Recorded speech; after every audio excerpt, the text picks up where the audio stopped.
बिस्मिल्लाहिर्रहमानिर्रहीम। ठीक है, लास्ट लेक्चर के अंदर हमने ये पढ़ा था कि मल्टीप्लेक्सर्स क्या होते हैं।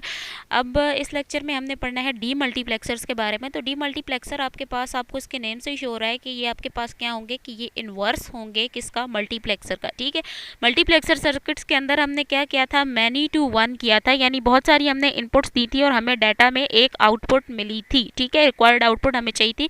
और यहाँ पर हमने क्या करना है, हमने डाटा इनपुट सिर्फ एक देनी है और उससे हमने जाके हमें डाटा आउटपुट्स जो है वो बहुत सारी मिलेंगी। ठीक है, इस सर्किट को हम डिस्ट्रीब्यूटर सर्किट भी कहते हैं। डिस्ट्रीब्यूटर सर्किट का मतलब क्या है, कि ऐसा सर्किट जिसमें हमने क्या करना है, सेम डाटा जो है उसको टूवर्ड डिफरेंट डेस्टिनेशंस हमने उसको लेकर जाना है। ठीक है, यानी सेम डाटा होगा और डिफरेंट हमारे पास डेस्टिनेशंस होंगे, डिफरेंट आउटपुट्स होंगी और हमने ये देखना है कि हमें कौन सी आउटपुट चाहिए, तो उस हिसाब से हमने आउटपुट लाइन जो सेलेक्ट करनी है। ठीक है, अच्छा, अब हमारे पास जो सर्किट है उसके अंदर क्या है, हमारे पास, हम कहते हैं, सपोज करते हैं कि हमारे पास जो आउटपुट लाइंस हैं, हम सपोज कर लेते हैं कि वो n है, और जो हमारे पास सेलेक्ट लाइंस हैं वो हम सपोज कर लेते हैं कि वो हमारे पास m है। तो n हमारे पास किसके इक्वल आ जाएगा, 2 raised to the power m के इक्वल आ जाएगा। ठीक है, according to the select lines हमारे पास डाटा आउटपुट फाइंड करने का ये रिलेशन आ जाएगा। ठीक है, अच्छा, मैंने यहाँ पर इसकी एक लॉजिक डायग्राम भी बनाकर आपको दिखा दिया। लॉजिक डायग्राम में देखिए तो यहाँ पर एक इनपुट है आपके पास और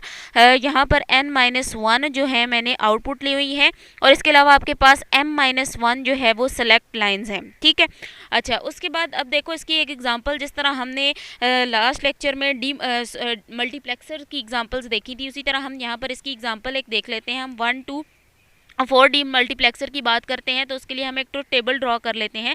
ठीक है, ये मैंने एक ट्रुथ टेबल ड्रॉ कर लिया। इसमें देखिए मैंने सेलेक्ट लाइंस ली हुई हैं, दो सेलेक्ट लाइंस ली हैं। ठीक है, S0 एंड S1। ठीक है, और हमारे पास यहाँ पर आउटपुट मैंने यहाँ पर बनाई हुई है, 4 आउटपुट्स बनाई हुई हैं। ठीक है, D3 D2 D1 and D0। अच्छा, जब मेरे पास दोनों सेलेक्ट लाइंस जो हैं दोनों 0 0 होंगी तो हमें D0 आउटपुट पे मिलेगा।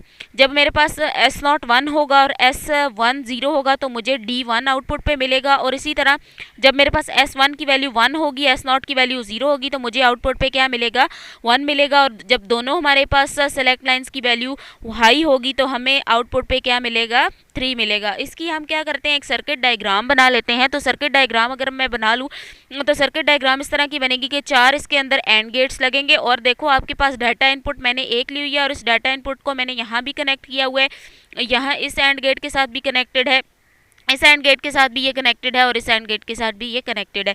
इसके अलावा आपने बाकी सारी देख लेनी है कि जो सिलेक्ट लाइंस हैं वो मैंने यहाँ पर 2 बना ली हैं, S0 and S1, 2 select lines हैं और साथ में इनके ये कम्प्लीमेंट लेने के लिए मैंने यहाँ पर जो है वो एक नॉर गेट लगा लिया है, यहाँ पर भी और यहाँ पर भी। ठीक है, और उसके बाद बाकी आपने देख लेना है कि जब आपके पास आउटपुट पर D0 आ रहा है तो आपने S1 के साथ भी कम्प्लीमेंटेड आउटपुट लगानी है और S0 की भी कम्प्लीमेंटेड इनपुट लगानी है। ठीक है, तो आपके पास ये जो है आउटपुट पे आपको D0 मिल जाएगा। इसी तरह आपने ये सारी जो है वो कनेक्ट कर लेनी है। तो ये आपके पास आ गई इसकी लॉजिक डायग्राम। ठीक है, या सर्किट डायग्राम।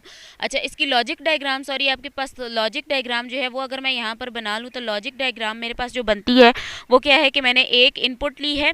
ठीक है, और 1:4 मैंने डी मार्क्स लिया और उसमें आप मुझे आउटपुट में क्या मिल रहा है, 4 आउटपुट्स मिल रही हैं और 2 यहाँ पर जो है वो सेलेक्ट लाइंस हमने शो की हुई हैं।